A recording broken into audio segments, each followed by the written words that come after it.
We're back for part 3 of looking at the stats on the back of these East versus West trading cards. 3 days, 3 videos, I care about you guys. Hold up, Ryan from the future here. I just spoke with Solaroon, one of the people behind the trading cards. He also makes a ton of the artwork like you see on the screen right now. Ridiculously talented dude.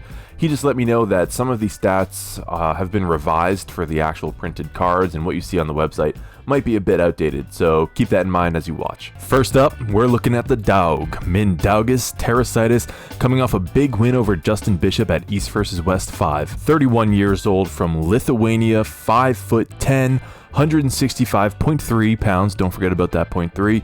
15-inch biceps, 14.6-inch forearms. His inside game is listed at a 7, and I don't think we've seen a 6 or will, because as 44% said in my comment section, Engen wouldn't have them on the card if they were really a 6 in any area.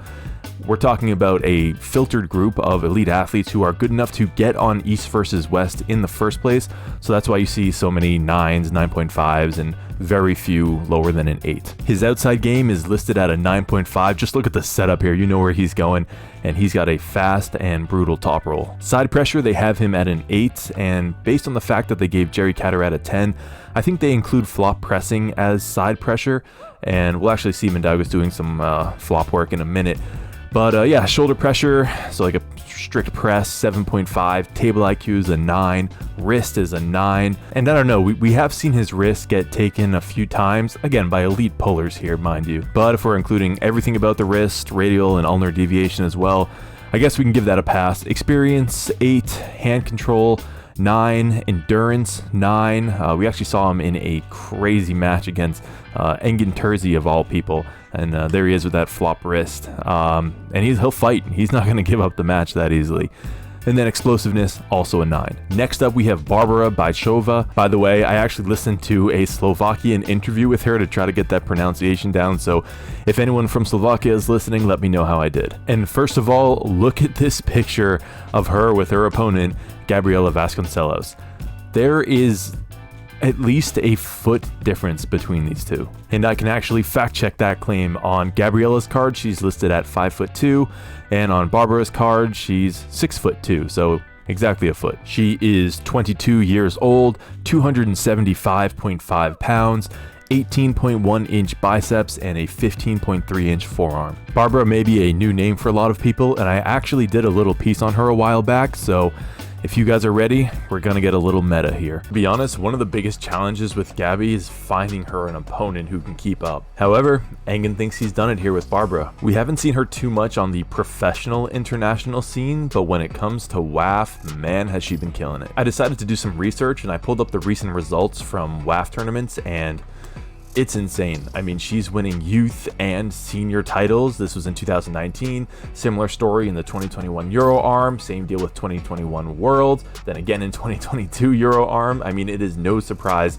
why she made it onto Engen's radar. She's also not afraid to get into a grinder. I mean, she's doing Slovakia proud here. And that's why you guys should subscribe so you catch that kind of content right when it comes out. Now, her inside game is listed at a 9. So is her outside game. So is her side pressure, like you saw in that clip. She can just send it to the side, kind of similar to how Gabby can. Shoulder pressure is an 8.5, so is table IQ. Wrist is a 9. Experience is a 7.5, which even though she's won a ton of WAF medals, she's never really broken onto the professional scene, and it's kind of weird naming, but WAF, World Arm Wrestling Federation, even though that's still probably the hardest tournament to win in the world, it's considered amateurs because it's not a money event, therefore it doesn't qualify as professional. This kind of weird and semi-arbitrary naming scheme is true in a lot of sports, including equitation. I happen to have some inside knowledge into that, where you can be the best on the field, but unless you've taken money as a professional in the horse space, you compete in amateurs. It's not about your skill. By the way, let me know in the comments if you think I should start up a horseback riding side channel. I should probably stick to arm wrestling. Moving on here, her hand control is a 9, endurance also a 9, and explosiveness a 9. Like I said, you just don't get to the East versus West stage unless you're already a nasty arm wrestler, and that's why we're seeing so many 8s, so many 9s, and especially if you're going to take a shot at Gabby's crown, or helmet, I guess in this case, helmet and shield are the trophies, you gotta be good. Next up, we're looking at Farid Osmanli, an OG in the sport of arm wrestling. And he's got a tall order in front of him because he's going up against Gennady Kvikvinia. For this one, let's actually do a side-by-side because on paper, doesn't look great for Farid here. Well, first his stats, he's 41 years old, 6'1", 308.6 pounds, 20.4 inch bicep, 18.5 inch forearm. His inside game is an 8, Gennady's is a 9, so Gennady takes the win there. Outside, he's an 8.5, Gennady is an 8, so Farid takes a win there by 0.5. Side pressure, 8, Gennady's 9, so Gennady wins by another point. He's up by 1.5 points now total. Shoulder pressure, 7.5 for Farid, and Gennady is a 9, so another 1.5 inch gap there, add that. Table IQ, 8.5, Gennady's looking at a 9, another win for Gennady. Wrist is a 9, Gennady's wrist is an 8, alright, gets a win there. Experience, 9.5 for Farid, and it's also 9.5 for Gennady, wash there. Hand control, 8 for Farid, and 8.5 for Gennady, another win in the Gennady category. Endurance, 8.5, endurance for Gennady, 9.5, another full point difference. Explosiveness, both 8.5. So to sum that all up, Farid has 84 points and Gennady has 88 points, making him a pretty significant favorite. If we look at where the gaps are, at least in favor of Farid, he has a 0.5 advantage in the outside game, so top rolling.